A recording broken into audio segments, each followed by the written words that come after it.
In this video, I have X-Rite i1Studio devices with me. Particularly, there are two devices that fall into the i1Studio category. One of them is the i1 Display Studio. This is a colorimeter that will only do calibration for display and projectors. And the other device here, this is the i1Studio. Amazing enough, it carries the same name as the software that we'll be using to do the calibration here, which is also called i1Studio. This is a color spectrophotometer. That means that it will calibrate display, projectors, and it will also do printer profiling as well. For this video, what I'm going to do is walk you through how you can use these class of devices, the i1Studio devices, to run a calibration on your external display, or any display for this matter that is not built into your machine. I'm Art Suwansang, X-Rite Coloratti. Let's get started. Alright, so for this video, as I mentioned before, I have the X-Rite i1 Display Studio, which is a colorimeter, and the X-Rite i1Studio, which is a color spectrophotometer. What I'm going to use here is BenQ 32-inch display. This is their PD3220U. It is a 4K display. This display is part of BenQ professional design line, and it is not capable of hardware calibration. One thing that you want to note too is that if you have a display that is capable of hardware calibration, what you want to do is use the manufacturer's software to run the calibration. The advantage of having a hardware calibrated display is that all the adjustment when you run the calibration is done at the panel level. In this case, once we are done creating the profile, what we're going to do is generate an ICC profile. That ICC profile is going to remap the color that are coming out from our video card in order to correct it to it in the color gamut that we have chosen. A couple of things to note here is that if you have the X-Rite i1 Display Studio, this device is locked into X-Rite software ecosystem and i1Studio software only. That means you cannot use any third-party software with this device. This is something different than the full-fledged i1Studio color spectrophotometer. This device is open to third-party, and for instance, this device, this big color spectrophotometer here, you can also use this with BenQ Palette Master Element software to run a calibration on their screen. This is something that you can't do with the i1 Display Studio. So if at any point you're going to get a hardware calibrated display in the future, that is just something to keep in mind. All right, so let's get started here. The first thing I'm going to do is launch i1Studio. We'll have it check for update. I already have the latest version installed, so we're not going to worry too much there. Now that we have i1Studio launched, there's a few things that we need to do in the very beginning. We need to select the device that we want to use to run a calibration on our screen. In this case, you can easily pick between these color spectrophotometer or the colorimeter, as you see there. Because I have the color spectrophotometer already linked to display, notice when I click the other one, it's still showing the yellow there because it's already detecting the device. A couple of things too is that on the screen right now, you see a silhouette of the device that is darker. That is the old device. So for instance, if you have the ColorMunki Photo, it will also work with this new i1Studio software, or if you have the ColorMunki Display, it will also work with this i1Studio software too to run a calibration or any printer profiling for that case. But in this case, we are going to focus on display calibration. One more thing to note is that I am going to be using the X-Rite i1Studio color spectrophotometer to run this demo. Note that if you have the X-Rite i1 Display Studio, the process that you have to go through in this case is going to be very similar to what I'm doing right now. There's a few more intricacy that gets added when you're using a color spectrophotometer, but you're going to see that in just a moment here. Click on Display Calibration. It will take you to this screen. Make sure that you have the BenQ or your external display, in this case, selected. It will tell you to display the serial number. In this case, you can pick different modes that you want to run a calibration on. And if you ever want to go in and you want to tinker around, you can do that by clicking on Custom. When you click on Custom, all the settings below are going to be available for you to change. For example, you can go in and change the white point. In this case, I always recommend that you leave the white point at D65 or 6500 Kelvin because it is the color spectrum that our eyes can see the most color. And when we are doing color critical work or color critical edit, we want to make sure that we see all the colors possible. So D65 is going to be best in this case. Also, something to keep in mind too is that D65 will also work for printing as well, provided that you are comparing and viewing your print under the proper light source. In this case, you want to make sure that you have a light bulb that is calibrated to 6500 Kelvin when you're viewing your print against the display. Next up, under luminance, you have a lot of value here that you can go in and set. The value that I recommend that you set this to is between 80 to 100 candela. Any value between there is going to be fine. It's going to work great for photography, especially if you're doing print, or if you're not doing print for that matter, you still want to calibrate to this luminance value. This way, your display is set to a standard brightness and it's not brighter or darker than any of the other average screens that are out there. This value, amazingly enough, will work well for video too. So if you're doing video work, 80 to 100 candela will also work great if you're doing most of your videos in Rec 709 color space. In this case, I am going to set my display brightness to 100 candela. And next up is a tonal response on the tonal curve.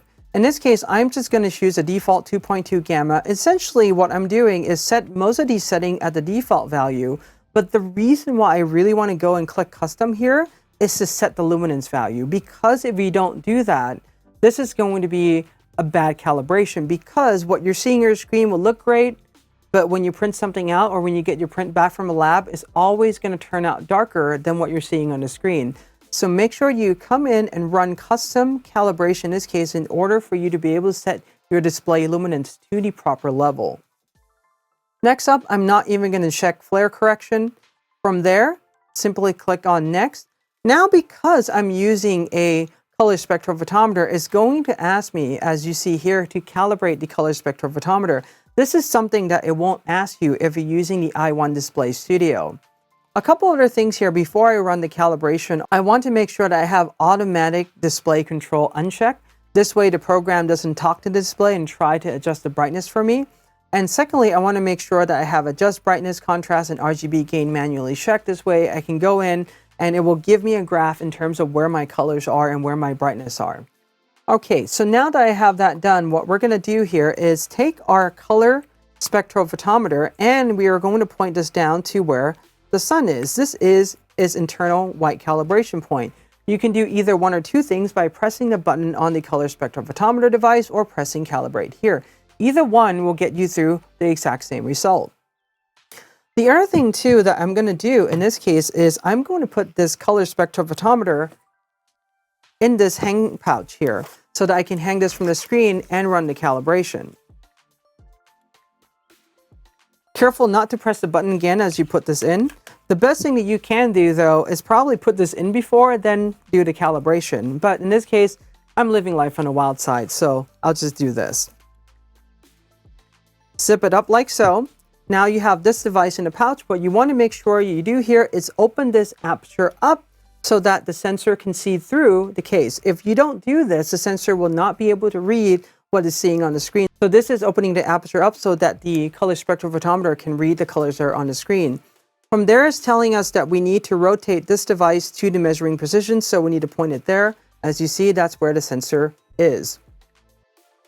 From here, you want to click on Start Measurement Process. Let me zoom out a little bit. And it's telling us very simply to make sure that we tilt the display back, number one, and we have this device laying absolutely flat on the display without it bulging out or anything like that. So I'm going to make sure that that happens. Now that I have the device laying flat on the screen, under here, under Profile My Display, I'm going to have contrast and brightness checked. Something to keep in mind about these displays, depending on your make, model, and manufacturer of display, many times you will have the ability to go in and manually control the RGB input and output of your display, and there is a menu called Custom Color. If you decide you want to play with that option, you can come in here and check RGB control, and that will show you the RGB control for the display as you change them, and it will tell you to line those up. Personally, from my testing on this BenQ PD3220U, I find that the custom mode doesn't always produce a better result than the pre-calibrated mode from the factory, so I'm going to use the pre-calibrated mode here. Another thing to note about this BenQ PD3220U is that there are two modes that BenQ have calibrated this display from the factory with greater uniformity, sRGB and Display P3. In this case, I'm going to be running my calibration in Display P3 because I want to be able to use the largest color gamut possible. From there, click on Next. What the device is doing right now is that it's running a preliminary calibration to get the display brightness. It will show us the display brightness in just a moment here on the chart, and we would then have to go in and adjust the brightness of the display so that it matches with the target that we want.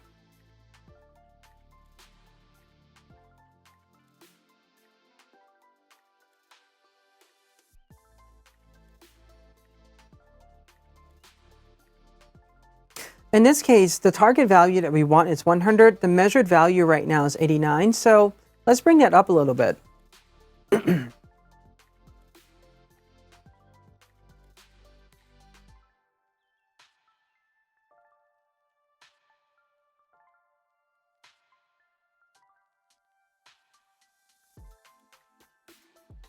For my display here, the brightness of 57 corresponds to the measured white luminance of about 100. Looks pretty good to me. I will go ahead and click on Next. From here, the device will start to run its calibration. It will measure all the color patches, in this case 118 patch. For those of you that have the more pro version of this software, the i1 Profiler, and you're using the Pro X-Rite devices, this is very similar to running the i1 Profiler software in basic mode, or even if you use the advanced mode, if you click on the small patch, it's also 118 patches. So it's measuring about the same amount of patch set. The difference is that in the i1 Profiler and X-Rite Pro devices, you have a lot more control and you can measure a larger amount of patches in this case. I'm going to have this run, and when it's done, I'm going to come back and show you how you can save the profile.